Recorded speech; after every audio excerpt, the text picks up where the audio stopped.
Korintus 5 ayat 7 terjemahan baru. Mari kita sama-sama bacakan petikan ini. Serahkanlah segala kekhawatiranmu kepadanya, sebab Dia yang memelihara kamu. Ada dengar suara Tuhan? Amin. Elder Muyau sedang mengongsikan kita sebahagian daripada cerita pelajaran yang bakal kita akan kongsikan pada Sabat ini. Shalom, selamat pagi dan selamat hari Sabat. Sekali lagi puji Tuhan, terima kasih dengan kebersamaan saudara-saudari pada Sabat ini.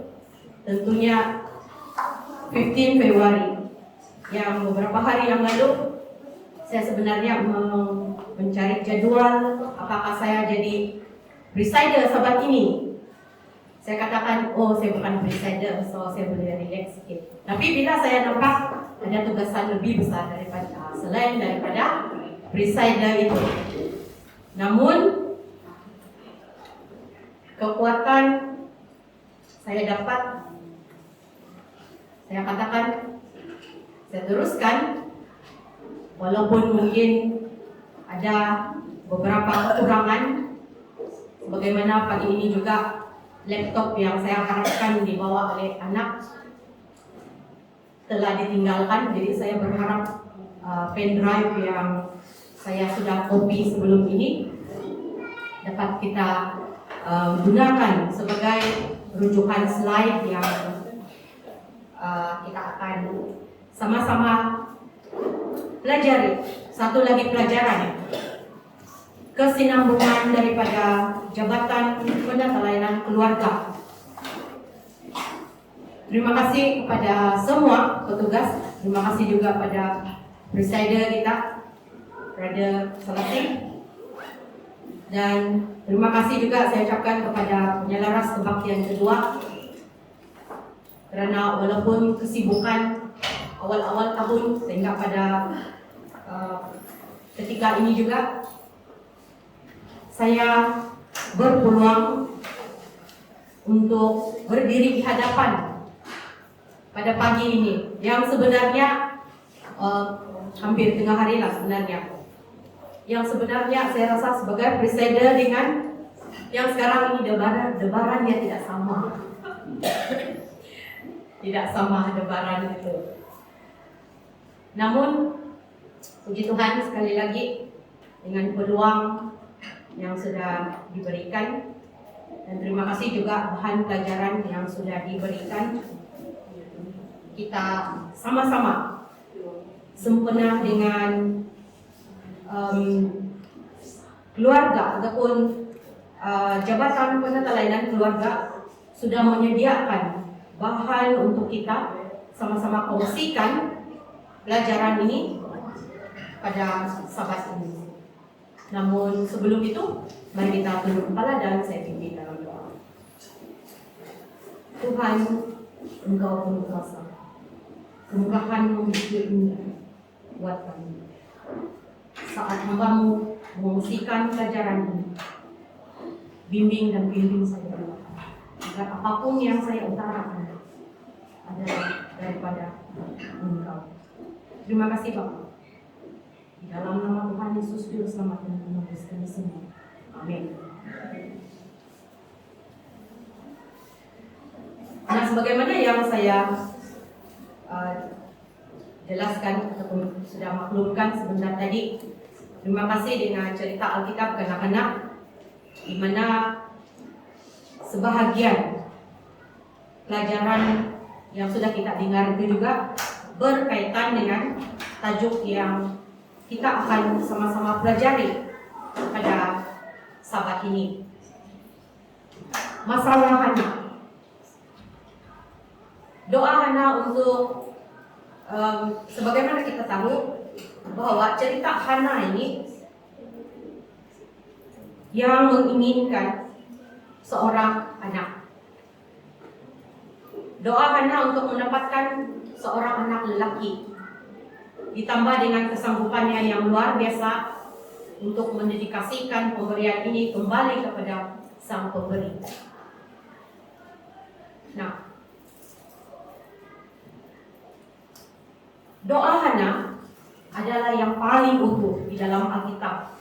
Walaupun Sarah, Ribka, Rahel, dan beberapa wanita lain dalam Alkitab menghadapi situasi yang sama dan mungkin juga telah berdoa memohon seorang anak lelaki untuk meringankan kehampaan dan kekosongan dalam keluarga mereka.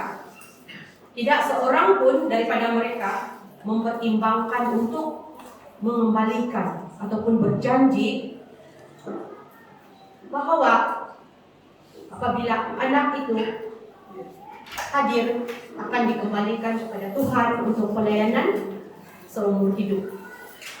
Namun, inilah yang kita akan pelajari dalam kisah Hana. Seterusnya, di dalam pelajaran ini membawakan kita satu persoalan yang lebih mendalam, mengajak kita merenung tentang kisah rohani Hana itu sendiri. Apakah masalah Hana? Apakah yang dia doakan? Apa yang membebankan hati dia?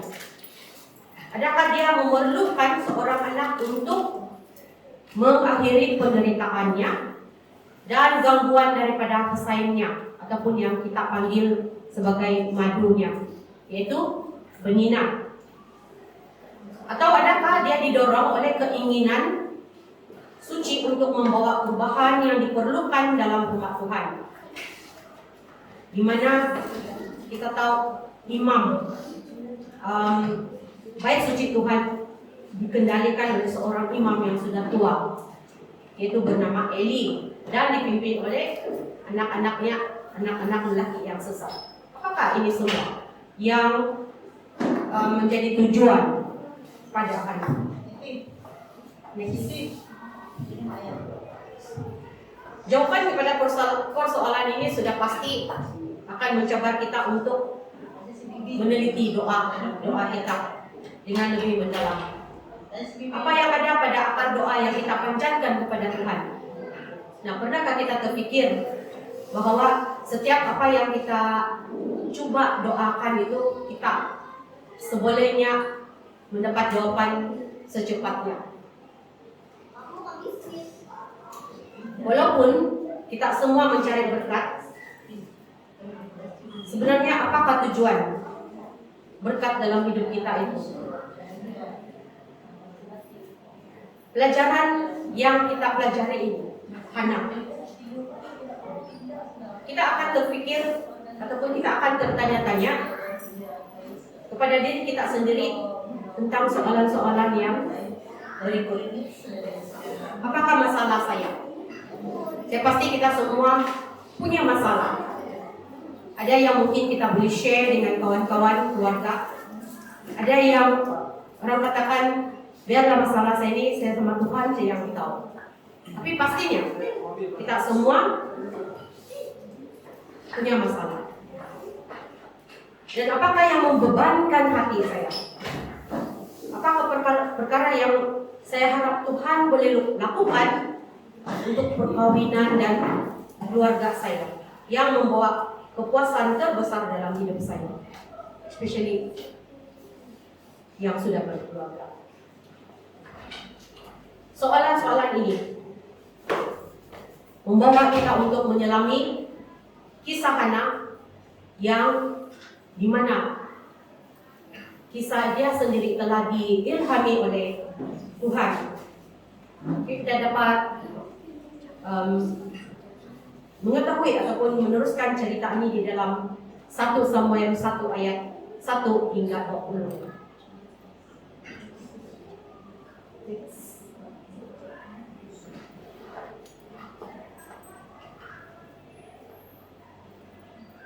Elkanah, watak-watak yang berada ataupun di dalam inti pelajaran kita. Seorang bernama Elkanah, bin Yeroham yang berbangsa Efraim, dan dia adalah suami kepada Hana. Beliau mempunyai 2 orang istri, yaitu Hana sendiri dan Penina. Penina mempunyai anak, tetapi Hana tidak.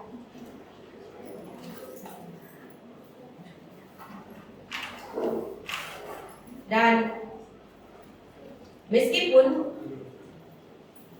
ia sangat mengasihi Hana, dia hanya memberikan Hana 1 bahagian sebab Tuhan telah menutup kandungannya.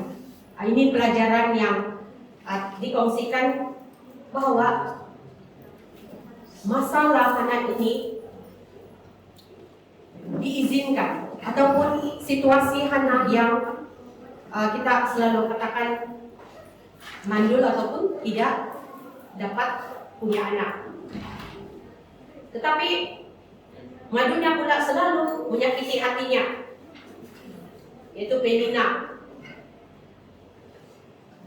supaya Hana ini sentiasa gusar karena Tuhan telah menutup kandungannya. Demikianlah terjadi dari tahun ke tahun, dan setiap kali Hana pergi ke rumah Tuhan, Penina menyakiti hati Hana sehingga dia menangis dan tidak mau makan. Lalu Elkana, suami Hana, berkata, "Mengapa engkau menangis dan mengapa engkau tidak mau makan? Mengapa hatimu sedih? Bukankah aku lebih berharga bagimu daripada 10 anak laki-laki?" Suami Hana katakan. Pada suatu kali setelah mereka habis makan dan minum di Silo, Hana datang kepada imam di situ bernama Eli, dan dengan sungguh-sungguh, dengan hati yang pedih, dia berdoa kepada Tuhan sambil menangis terseduh-seduh, dan dia bernazar. Saya pikir kita paham dia berdoa dan berjanji sesuatu. Dia katakan, "Tuhan semesta alam, jika engkau sungguh-sungguh engkau memperhatikan sengsara hambamu ini dan mengingat kepadaku dan tidak melupakan hambamu ini, tetapi memberikan kepada hambamu ini seorang anak laki-laki, maka aku akan memberikan dia kepada Tuhan untuk seumur hidupnya, dan pisau cukur tidak akan menyentuh kepalamu." Nah, ketika Hana sedang berdoa dengan sungguh-sungguh dan bernazar, itulah kata-kata yang keluar daripada mulut Hana tadi. Imam Eli menganggap Hana ini sedang mabuk, tetapi Hana menjawab, "Bukan, Tuanku, aku seorang perempuan yang sangat bersusah hati. Anggur ataupun minuman yang memabukkan tidak aku minum, melainkan aku mencurahkan isi hatiku di depan Tuhan." Nah, Eli menjawab, "Pergilah dengan selamat, dan Allah Israel akan memberikan kepadamu apa yang kau minta daripadanya."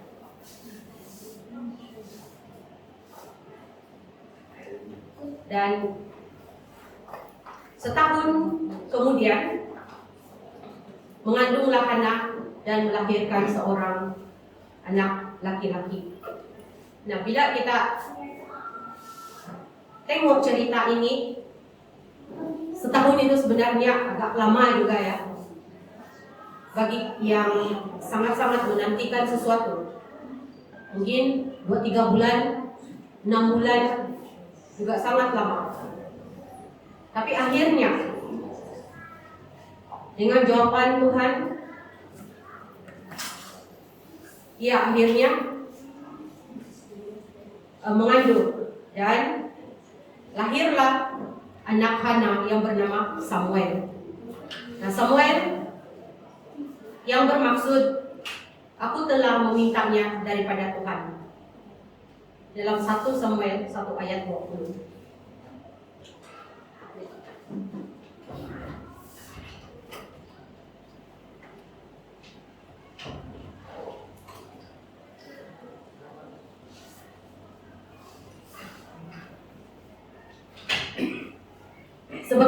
yang kita tahu, suami Hana yaitu Elkana, seorang suami yang penyayang.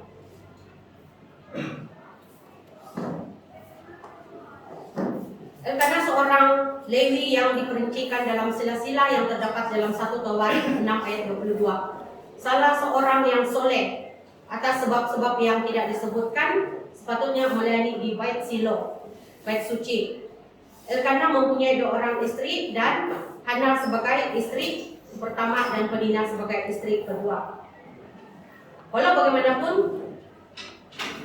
keinginan Elkana untuk meneruskan keturunannya menyebabkan dia memasuki perkawinan kedua. Nah, kita tengok cerita ini, kadang terpikir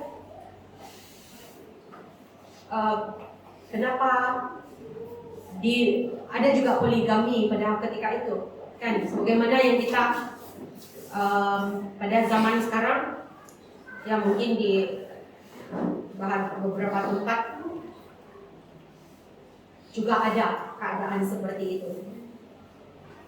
Namun daripada poin utama mengikuti budaya daripada mempercayai Tuhan. Keputusan ini ada kaitan dengan cerita Abraham dengan Hagar. Keputusannya membawa pertelingkahan dalam rumah tangga. Walaupun begitu, dia mengasihi Hana dan memberinya sebahagian berganda. Nah,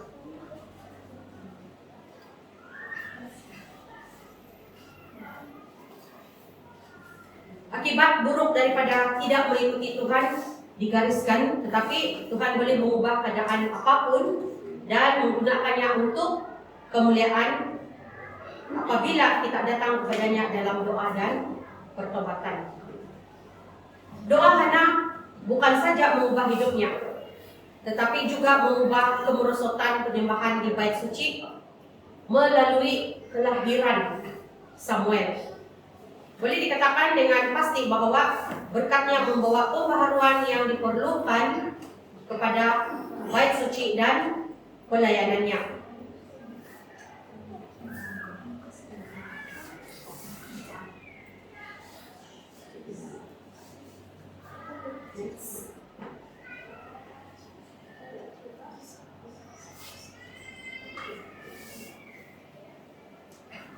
Kadang-kadang satu-satu perkara yang terbaik untuk dilakukan adalah mencurahkan jiwa kita, adalah mencurahkan jiwa kita kepada Tuhan. Hana tidak mencurahkan jiwanya kepada Eli, yaitu imam di bait suci itu, tetapi kepada Tuhan terlebih dahulu. Penciptanya yang dikatakan penyebab ataupun naratif telah menutup rahimnya. Ini adalah pengajaran untuk kita semua. Tuhan seringkali menjadi pribadi terakhir mendengar tentang cabaran kita selepas orang lain mencuba dan gagal. Dikatakan apabila doa dinaikkan, turunlah berkat-berkat. Dan dari cerita ini, itu adalah benar untuk Hana. Doanya diikuti dengan limpahan pujian seperti yang tercatat di dalam bab 2. Dengan memeriksa segala teliti kandungan doa ini, kita dapat memperoleh pemahaman yang menyeluruh tentang apa yang dialami wanita ini.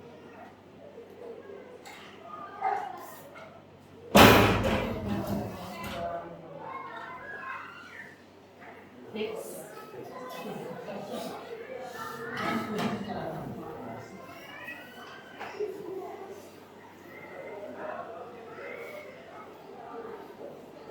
Adalah mudah dan dipahami untuk menyalahkan Elkana atas kesakitan ataupun kesengsaraan Hana itu dan ketidakpercayaannya untuk mengawini Penina. Tindakan Elkana mencerminkan tindakan Abraham yang mengawini Hagar untuk menyegerakan janji Tuhan tentang seorang ahli waris. Perlu diperhatikan bahwa amalan ini membawa kepada kesengsaraan yang tidak terberi dan menimbulkan rasa tidak puas hati dalam keluarga Elkana. Perkara yang sama dapat kita lihat juga dalam cerita Abraham yang tunduk kepada cadangan Sarah dengan mengawini Hagar. Dia tidak menjangkakan kesengsaraan dan kesakitan yang akan datang ke dalam rumah tangganya. Tidak lama selepas keputusan itu, kita tahu bahwa perkara yang berikut yang seterusnya akan terjadi. Dan cerita itu boleh kita dapati dalam Kejadian 16 ayat 3 hingga 5. Keputusan Abraham sebagai ketua keluarga dari cerita itu memusnahkan kehidupan dalam rumah tangganya. Nah, Ellen G. White sendiri menyatakan perkawinan Abraham dengan Hagar mengakibatkan kejahatan, bukan saja kepada rumah tangganya sendiri, tetapi kepada generasi yang akan datang. Ini sudah tentu berlaku dalam keluarga Elkanah. Hana yang dicintai oleh Elkanah, dia menderita akibat pengaturan ini dan kebahagiaan seluruh keluarga telah rusak. Dalam doa Hana tidak disebutkan Elkanah, dan tidak ada rujukan tentang hubungan poligami yang menyebabkan kesengsaraannya. Elkanah adalah masalah, tetapi dia bukan masalah Hana. Nah, kita pahami konteks itu. Dalam proses Sarah terdapat keputusan Abraham. Dia merayu kepada Tuhan untuk menghakimi antara dia dan Abraham.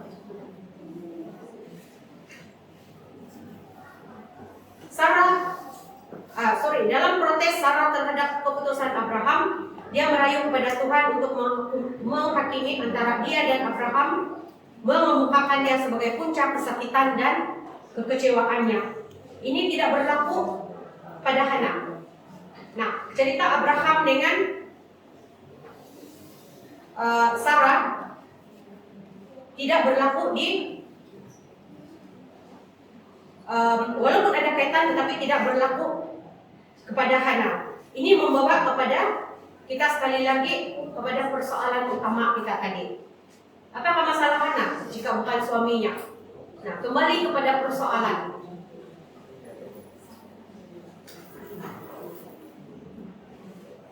Adakah penyinam menjadi alasan doa Hana? Perlu diperhatikan bahwa Hana tidak menyalahkan penina dalam doanya, walaupun boleh dipertikaikan dengan meyakinkan bahwa penina adalah titik utama yang menyebabkan kesakitan ataupun kesengsaraan hidup Hana. Adalah tidak betul untuk meletakkan kesalahan atas kesengsaraan Hana kepadanya. Kesakitan terbesar Hana dirasai apabila seluruh keluarga pergi ke hadapan Tuhan untuk menyembah. Dan pada kesempatan ini dia menerima dua bahagian karena Elkanah sebenarnya menyayanginya. Nah, sebentar tadi kita tahu bahwa Elkanah suami Hana ini sebenarnya dia seorang yang penyayang. Namun disebabkan oleh generasi ataupun budaya yang mereka di sana harus mempunyai anak. Dan kita tahu bahwa saingannya pernah memprovoksikan dia dengan terus menimbulkan kemarahannya karena Tuhan telah menutup rahimnya. Ini ayat di dalam pelajaran yang kita pelajari pada hari ini. Mudah untuk menyalahkan penina atas kesengsaraan Hana, namun Hana tidak menyebut penina dalam doanya. Sekali lagi, kenapa Hana tidak menyebut penina sebagai punca utama kesengsaraan yang dia hadapi? Malah dia tidak pun mengadu kepada Elkanah tentang kelakuan penina. Elkanah coba menghiburkan hatinya dengan mengingatkannya bahwa dirinya lebih bermakna daripada 10 anak. Dalam kes Sarah, Hagar telah dianiaya sehingga dia memutuskan untuk meninggalkan rumah Abraham dengan mudah. Dan ini boleh terjadi dengan mudah pada Hana juga, tetapi dia tidak pernah memprotes terhadap provoksi penina. Sebaliknya, perlu diperhatikan bahwa penina mempunyai kesakitannya sendiri. Kita tengok ataupun kita ikut cerita bahwa penina ini walaupun dia adalah madu, kita panggil madu kepada Hana. Dia mempunyai anak bersama Elkanah, tetapi dia juga mempunyai kesakitannya sendiri. Dia terluka dengan tanda jelas bahwa Elkanah tidak mencintainya. Ini pun satu masalah juga. Ada anak tapi dia tidak disayangi pula. Yang tiada anak tapi disayang. So, menyadari bahwa peranannya hanyalah untuk melahirkan anak. Masalah juga kan? Orang yang disakiti menyakiti orang lain. Ketiadaan anak bagi Hana merupakan sumber penghiburan bagi penina yang mungkin berharap statusnya tidak berubah. Nah, ini masing-masing dari aspek dua orang yang berbeza keadaannya. Tapi bila kita nampak dua-dua pun sebenarnya dikatakan sengsara juga kan. Satu ada anak tapi tidak disayangi, satu tiada anak tapi disayangi. Jadi kira-kira kita di sini mana satu yang kita mau?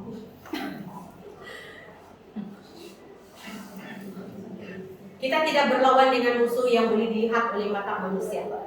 Karena perjuangan kita bukanlah melawan darah dan daging, tetapi melawan pemerintah-pemerintah, melawan penguasa-penguasa, melawan penghulu-penghulu dunia yang gelap ini. Efesus 6 ayat 12. Kadang-kadang kita memperkasakan musuh kita dengan menjadikan mereka asas keseseraan kita dan secara lalai pusat kegembiraan kita. Apabila kita melihat kehadiran mereka sebagai ancaman kepada kegembiraan kita, kehadiran Tuhan dalam hidup kita, tiada siapa yang dapat menghalangnya. Amin. Kita tidak perlu melayan pikiran yang tidak suci untuk mengharapkan musuh kita mati untuk meneruskan kehidupan kita. Nah, ada orang cakap boleh kejam lah dia kan. Apabila anak enggan menganggap manusia sebagai masalahnya, dia membuka pintu pada kesedaran yang lebih mendalam tentang kepentingan Tuhan dalam hidupnya. Next.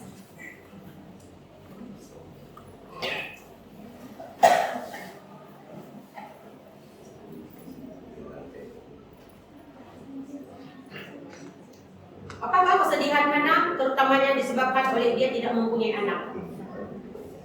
Terfikir untuk menyimpulkan keadaan atau cerita seperti ini, memandangkan situasi berkisar tentang perkara ini, doanya secara khusus menyebut keinginannya untuk mendapatkan seorang anak lelaki. Adakah itu boleh menjanjikan kebahagiaan? Hana bergantung semata-mata kepada apabila dia punya anak, apakah menjanjikan kebahagiaan pada dia?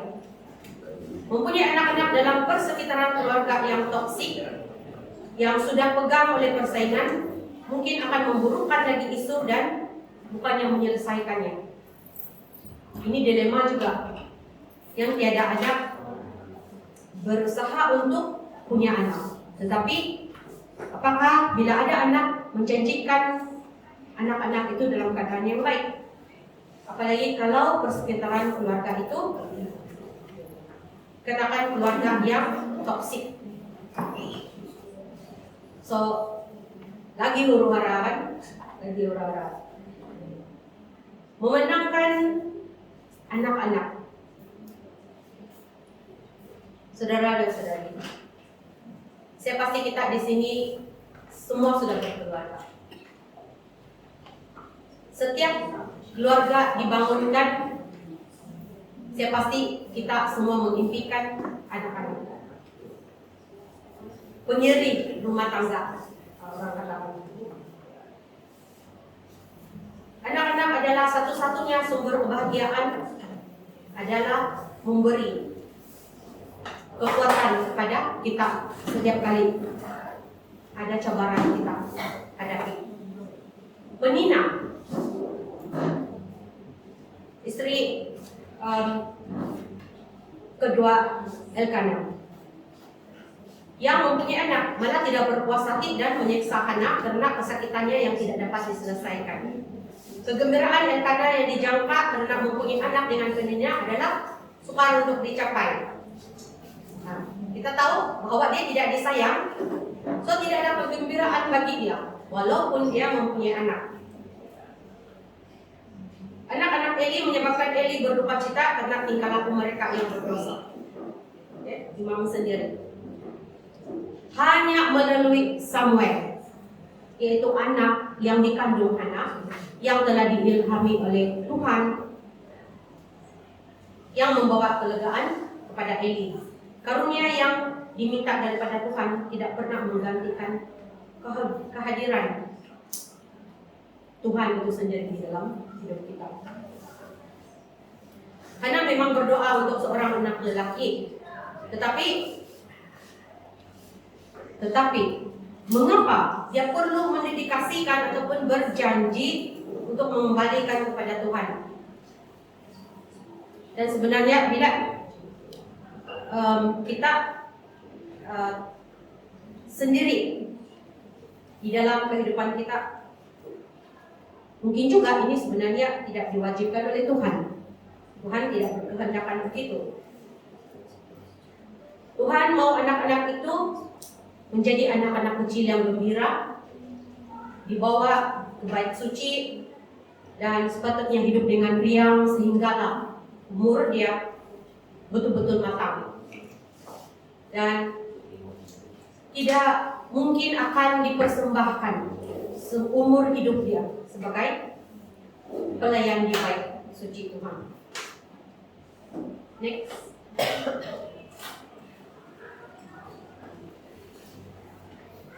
Ada sedikit lagi ya, kita teruskan.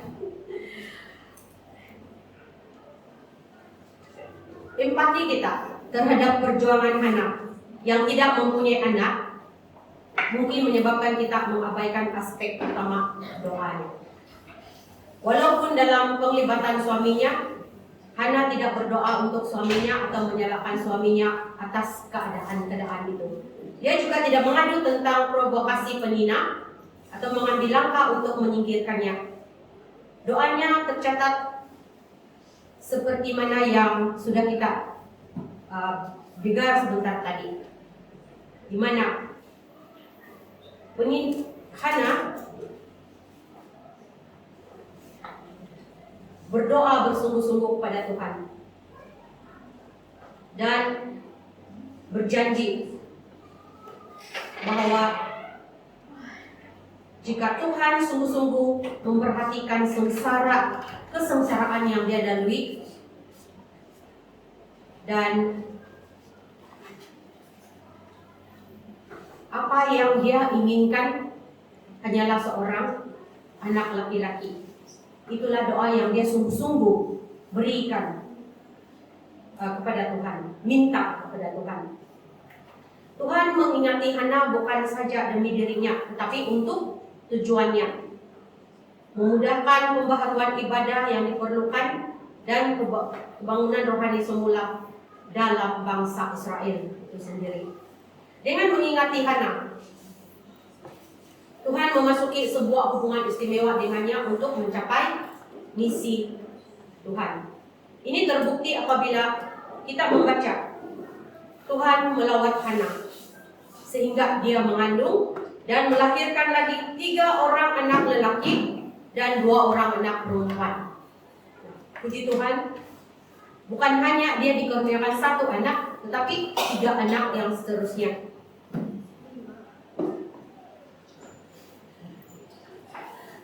Samuel yang muda itu bertambah besar di hadirat Tuhan. Ingatan mendahului melawat itu, ataupun Tuhan telah gerakkan, telah jawab doa Hana, seolah-olah Tuhan melawat mereka yang diingatinya. Doa Hana adalah agar Tuhan mengingatinya, tetapi nampaknya ingatan ini mungkin telah membuka jalan untuk lawatan Tuhan, di mana mereka telah dikurniakan 5 orang anak yang seterusnya. Beban memulihkan hubungan kita dengan Tuhan adalah sumber segala berkat ilahi. Tuhan tidak akan menahan sesuatu yang mendatangkan kehormatan dan kemuliaan kepada namanya. Apabila permintaan kita selaras dengan tujuan Tuhan, Dia secara ajaib akan membuka jalan, memberkati kita secara individu dan memberi kita keistimewaan untuk menyumbang kepada misinya untuk menyelamatkan dunia. Kepentingan untuk menghubungkan usaha kita dengan tujuan Tuhan ditonjolkan dalam buku Education halaman 291. Tujuan Tuhan untuk anak-anaknya yang membesar di rumah tangga kita adalah lebih luas, lebih dalam, lebih tinggi daripada yang dapat difahami oleh penglihatan kita sendiri yang terhad ini. Biarlah masalah pribadi kita merangkumi tujuan Tuhan dan biarlah doa kita tertumpu pada memenuhi misi Tuhan. Selalunya doa kita terlalu terbatas kepada apa yang dapat kita lihat dan apa yang akan memuaskan hati kita sendiri. Namun doa Hana melampaui keperluannya dan bersilang dengan tujuan Tuhan. Samuel yang sudah Tuhan berikan kepada Hana dan menjadi salah seorang hakim terbesar di Israel. Bukan hanya dia seorang anak kepada Hana. Next.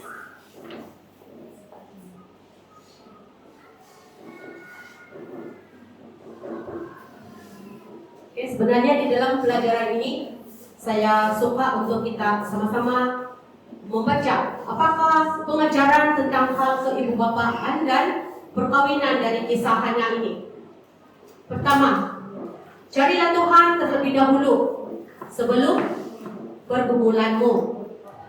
Keibubapaan adalah satu panggilan dedikasikan anak-anakmu kepada Tuhan.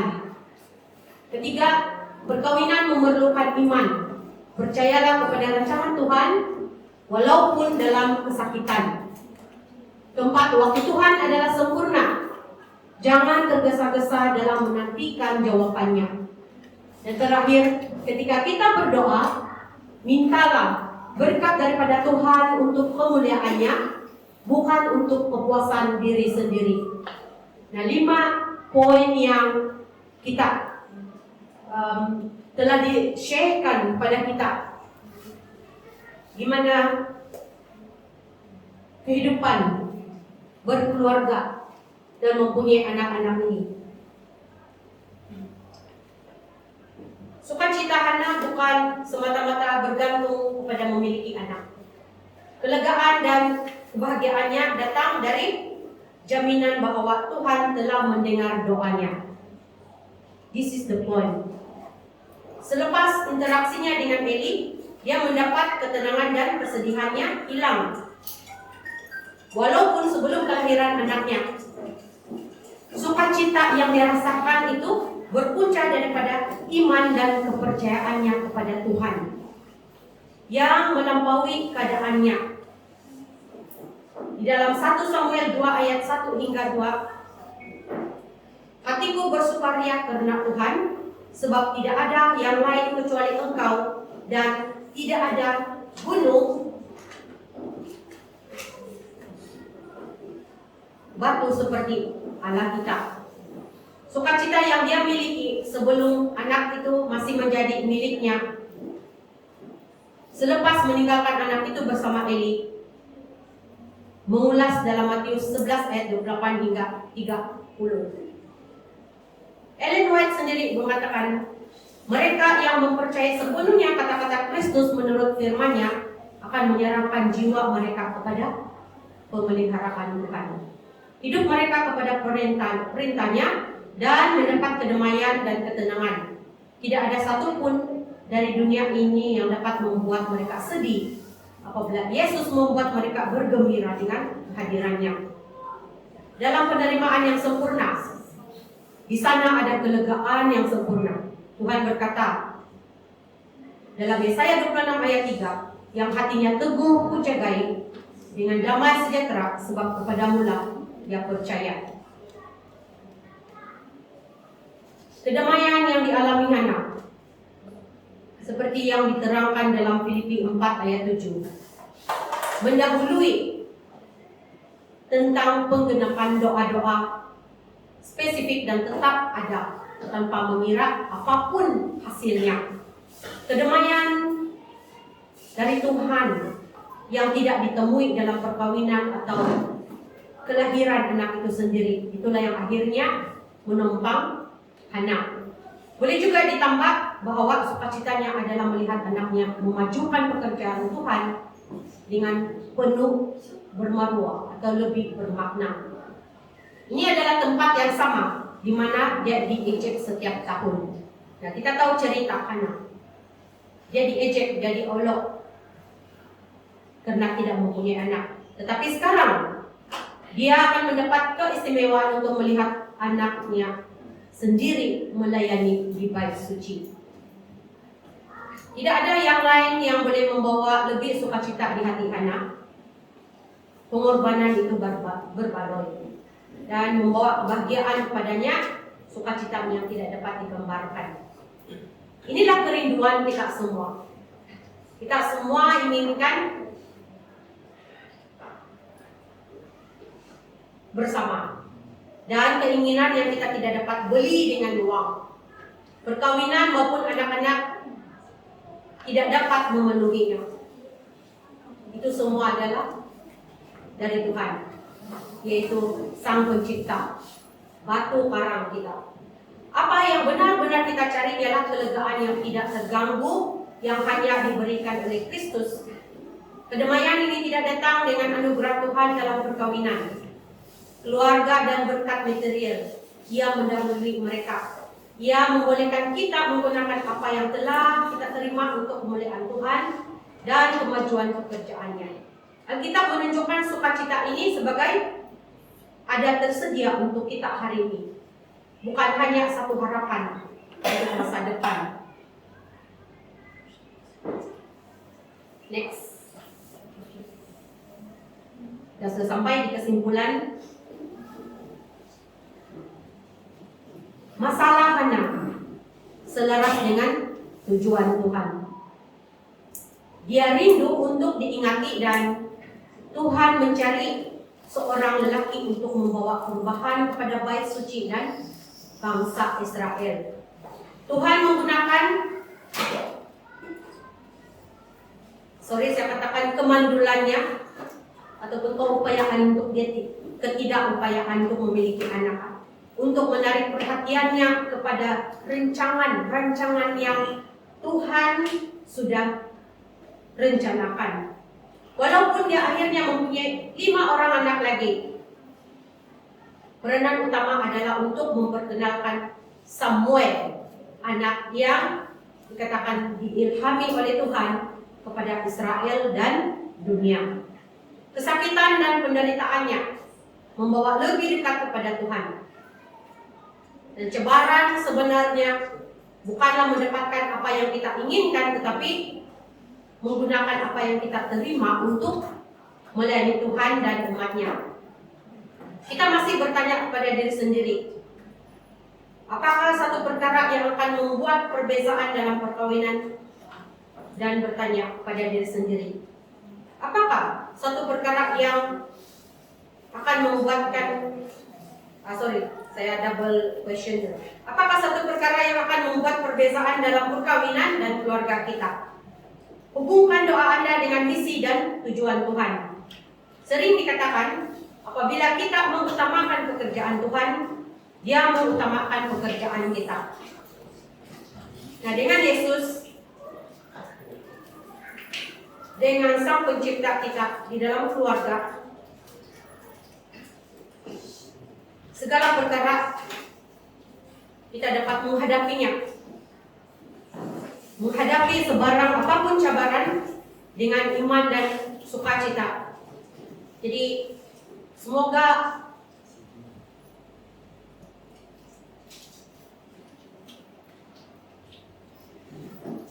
pengalaman-pengalaman ini menjadi juga satu pengalaman dalam hidup kita. Sementara kita berada dalam dunia ini, ayat ini mengatakan segala kekhawatiran kita serahkan kepada Tuhan, dan apapun itu Tuhan melihat setiap keperluan kita dan jadikan Tuhan sebagai andalan dalam kehidupan kita senantiasa, sementara kita nanti kedatangan Tuhan yang kedua kali. yang